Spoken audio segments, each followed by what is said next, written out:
Alright, so we're back with another oil change how-to video, and in this video we're going to cover how to change your oil on your Nissan Pathfinder and the previous generation, not the newest generation. This is a two-wheel drive and a V6. So let's get started by showing you everything that you're going to need to change your oil successfully. So keeping your engine lubricated with fresh oil is one of the most important things you can do to extend the life of your engine and to keep your vehicle running well. And changing the oil, at least in this car, is something that you can easily do on your own at home without really needing a whole shop full of special tools and everything. And if you do it yourself, you can save a lot of money and keep an eye on what's going on with your vehicle. Alright, so for starters we have our oil. And the V6 Nissan Pathfinder takes 5W30. You can use conventional oil, and of course you want to put in a new oil filter as well. If you go with the premium extended guard filter, that's the number. I'll have links in the description below, but you can use any oil. As you see, I have Quaker State here, or just some Chevron oil. It's all made to the proper, there's minimum specifications, so really it's all going to be fine. As long as you're changing every 5,000 miles, you'll be good. The next thing that we have is an oil spill mat that I like to use. It gives you a little bit of cushion and then protects the concrete that we are changing the oil on in case any oil drops. And then we have our oil catch can or catch pan, and anyways, this one's a 16 quart. The bigger the better. The last thing you want is to be draining oil in there and then it starts overflowing. And this one, just got it at Walmart. It's super easy. A rubber glove is nice when you're taking out the filter so you don't get your hands all covered in oil. This is, you don't absolutely need this, but it makes it a lot easier. This is a universal oil filter wrench. It's made by Craftsman and made in the USA. And then we are going to need a ratchet or something with a 10mm socket to take the access panel off of the skid plate if your vehicle is so equipped with a skid plate. And then we have a 14mm socket to remove the drain plug for the oil drain pan. So that's what we'll need, and you may be wondering what's up with the level. Well, I will show you. So if you are going to be changing your oil on a sloped surface, such as a driveway like this, one little handy trick is to use these ramps like this to help you get level, because when you're changing your oil you need a level surface, so that way when you're filling it you can know that you're filling it to the full correct level, because dipsticks are meant to be read when the vehicle is in a level sitting position. Additionally, the vehicle is meant to be drained on a level surface, so it's going to drain best when it's level. I also forgot to mention it's a good idea to have a nice roll of industrial paper towels to help things out. Alright, so to get things started, I've laid out my spill mat, give myself a little cushion, and then we will come down here. And this is the skid plate, or the access panel to the skid plate that I'm talking about.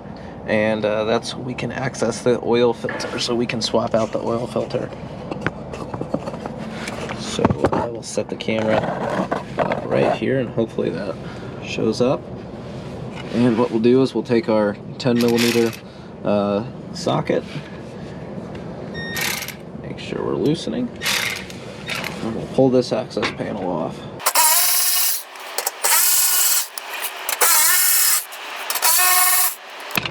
Now once you've gotten all 4 bolts out, set your access panel to the side, and be sure to set your bolts somewhere where you won't lose them. I'm just going to set them right onto the access panel. Alright, so the next step is we're going to remove the oil filter now that we've removed the access panel to reach it. And we're going to do that by coming down underneath the vehicle. And if you look through here, you can see the oil filter right there. I'm touching it, so I'm going to try to see if I can pull it off by hand, and you want to use a glove at this point, but if I can't get it by hand, I'll go ahead and throw the universal oil filter wrench on there. So I'm not able to get it by hand, But what I also didn't mention is you want to set up your catch pan, or whatever you want to call it, your drip pan, whatever, to catch the oil. And you got this little track right here. You can see that things are gonna drain down from and spill onto here. So we'll set it up here, and then make sure you remove the cap there. Just set it off to the side, so that way the oil can drain down in. And the way it's gonna work with this is you hook your ratchet up to this, make sure it's set in the mode to loosen. We're gonna take it and get it on there like that.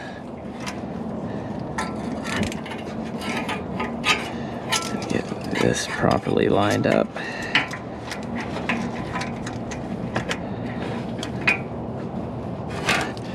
And you can see that, so we got it lined up. And so now we can start turning.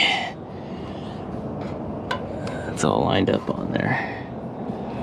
So I'm gonna hold this. There we go. Super helpful. Really comes in handy when you need it.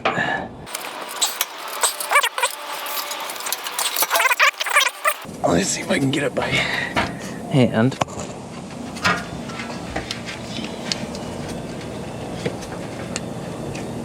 Yeah, there we go. It's going.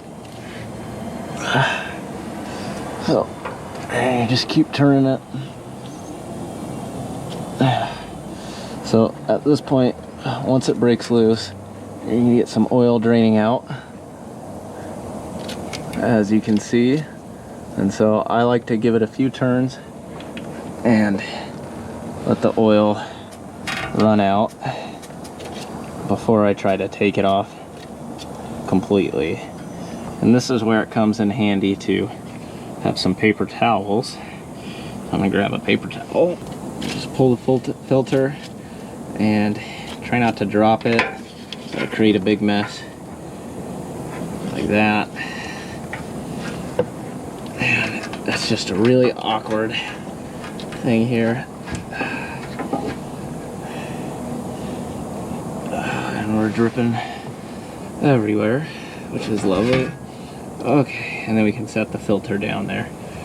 And as you can see, you're gonna have oil in all sorts of places. But luckily I didn't get any on my shirt, so that's nice. So I'm gonna take that, set that down right there, and then we'll just let it drip out. So while that's dripping out, let's talk about the new oil filter. So as you can see, you want to check your oil filter to see how many turns you need. So this one, if you can read it there, let me try and get it in the sun, is at least 3/4 of a turn and no more than 1 turn.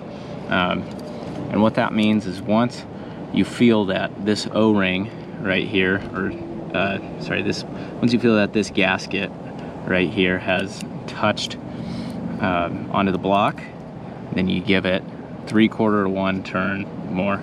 You don't want to over tighten it.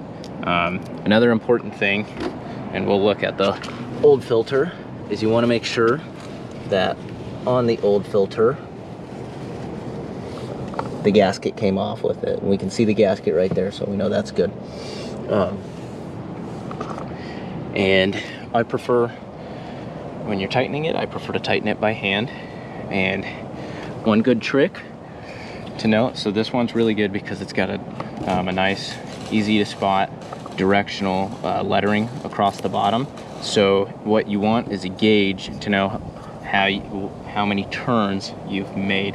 So you'll put this on, we'll put it up, and once it snugs up, we'll be able to see where the numbers are at, and then we'll use that as our baseline to gauge how far we've turned once it's snug. So that would be a half turn, and then there's 3/4, and there would be a hole right back to where we started.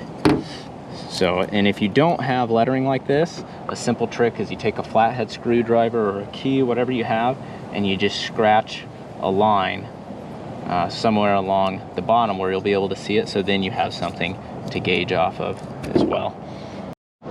All right, so what I'm gonna do is, we're all drained, so now I'm just gonna wipe this down and try to get the dripping and dropping process over with here so that we can move on to putting the filter on. And you want to make sure you really clean that skid plate. You don't want to leave oil in there where it will accumulate and then drip onto your driveway once you move the vehicle. That's what it takes to do it the right way.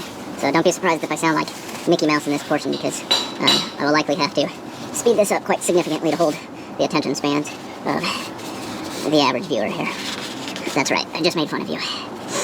Okay. So something important to do before we put this new filter on is we want to take some oil and lubricate this gasket, so that way the gasket doesn't dry out or crack once it's on there. Also, it helps with the installation so that the gasket wants to go on easily. So what I like to do is just pour a little bit of oil into the cap there and take my finger, dip it on in there, and just lube that up right there like that. It's super easy to do. And you can see up in there where it all goes. Battery might be dying on me here. We're gonna line it up, make sure you don't cross thread it.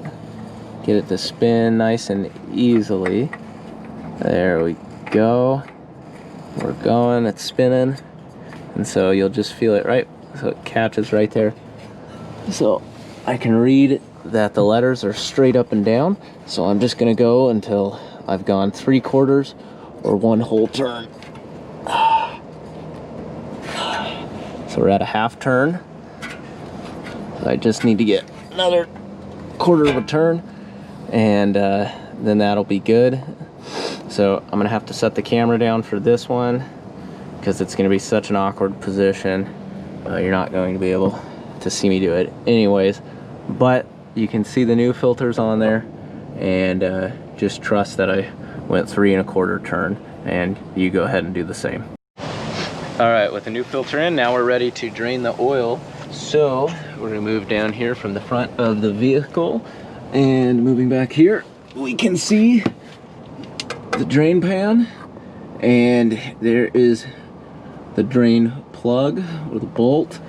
And so that is a 14 millimeter. So we're gonna go ahead and remove that bolt. And then we will let the oil drain out. And I've lined my drain pan up to catch it. So we should be good to go here. And it doesn't hurt to have a, there we go. It doesn't hurt to have a paper towel ready, or to just use a paper towel to do the final spin on the drain plug, because once you do that final spin, you're gonna have some oil dripping down, and make sure you don't drop it like that. There we go. So, and we'll just take this, and I'm gonna wrap it up in the paper towel there so I can get all the oil off of it, and we'll let it drain. Also, as it's draining, you want to keep an eye on it. As you can see here, sometimes, especially if you have a little wind or whatever, the oil has a tendency to kind of bend backwards once the flow slows down. So you just want to keep an eye and make sure you move your catch pan as necessary, so that way, you know, you're actually collecting the oil and not just letting it drain onto the floor.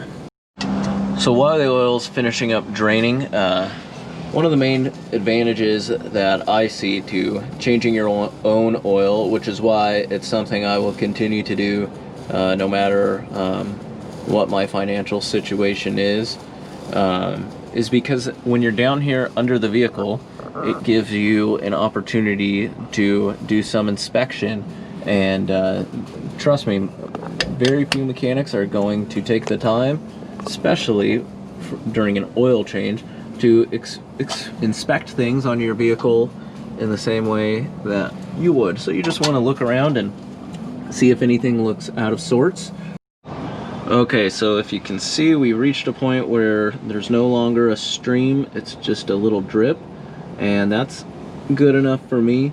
So one thing I like to do is, some people will wipe that, but what I prefer to do is actually leave that oil on there when I reinsert the drain plug bolt, and or the drain pan bolt, whatever you want to call it, and that way I let that little bit of oil that's hanging out in there lubricate that connection, and then I will wipe it off, because we don't want to leave oil to drip. Alright, so we got that wiped off, and now tightening it. This is something that's very important, and another reason why I am very leery to allow somebody else to work on my vehicle, or to change my oil I should say, is because you can easily over tighten this if you're using a power tool or something, and you don't want, or a big old wrench with a ton of leverage. See, I'm just going to probably putting about 20 to 30 pounds of force into that, and that's all you need. It doesn't need to be super tight. You're just tightening it to hold back liquid. It's not, you know, holding anything together, right? But of course you want it to be tight enough to where it doesn't fall out. But if you strip that, well, now you have a big problem if you strip that, because it's probably going to drip, and when you go to change it, you're going to be screwed.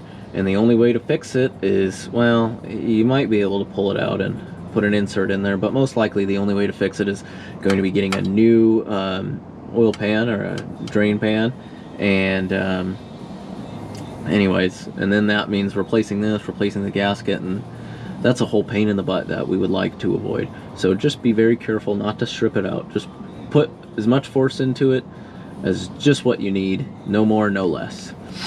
Alright, so now we're ready to fill her up with oil. Okay, so now to fill it up, we're going to come into the engine bay, and even during this process I like to leave the drip mat and the catch pan down there just in case anything spills. It's going to drop down the block and everything. It'd create a huge mess. We want to avoid it, but at least it's not going to end up on the concrete. You can go.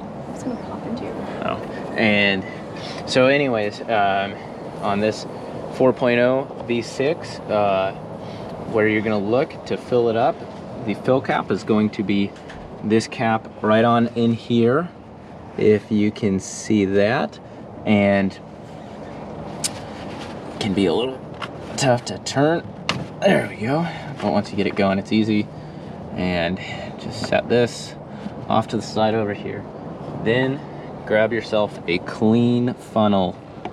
Do not use a dusty old dirty funnel. You don't want to put that crap into your motor.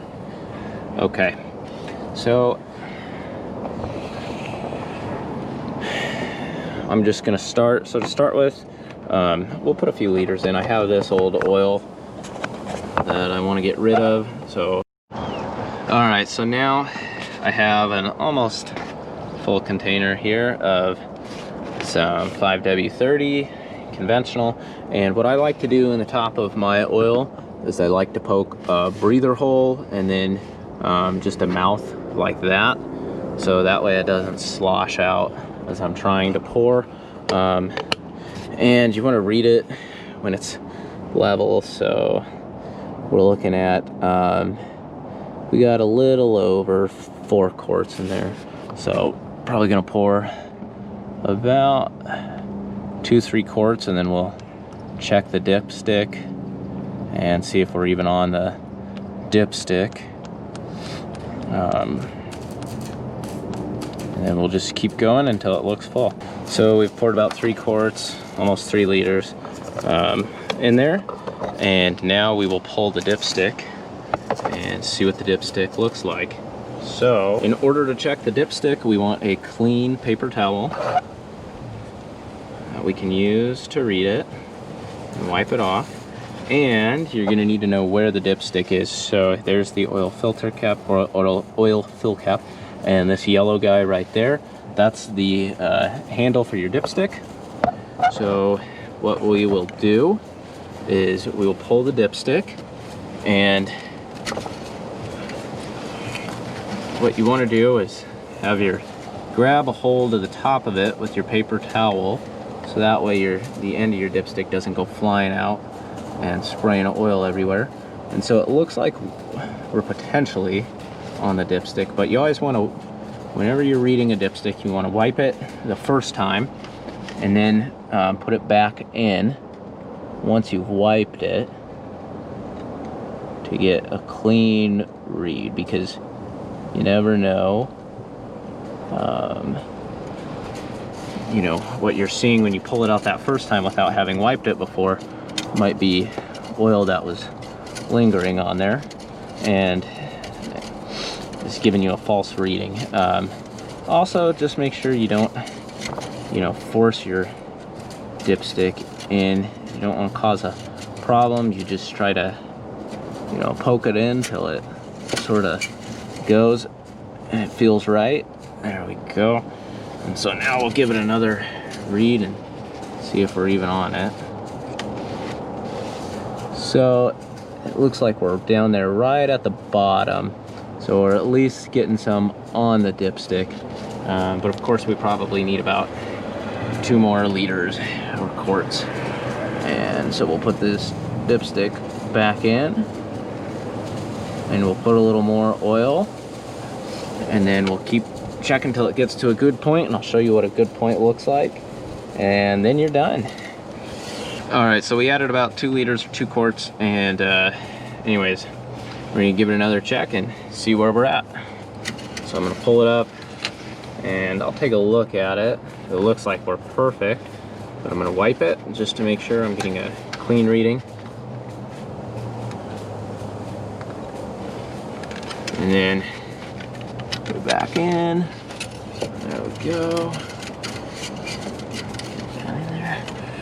And make sure it seats all the way, because if it doesn't seat all the way into the tube, then it's not going to read correctly. So we'll pull it back out and we'll see where we're at. And so that's perfect. So if you can see, we are right at that top hole, and that's right where we want to be. So you don't want to overfill either. Underfilling is bad because then your oil's going to get too hot, and you're not going to have enough oil to get sucked up by the oil pump and everything. So it'll lead to oil starvation, and overfilling is actually bad as well, because if you overfill, what can happen is that the bottom of your pistons of the rods that are along the crank can actually start smacking the oil and causing it to froth and aerating it like a latte or something, or a cappuccino or whatever, that's got the frothy milk. And then that can't, you know, if it's got all that air in it, it won't get sucked up very well by your oil pump, which will also lead to oil starvation. So both overfilling and underfilling are bad, and you want to avoid them.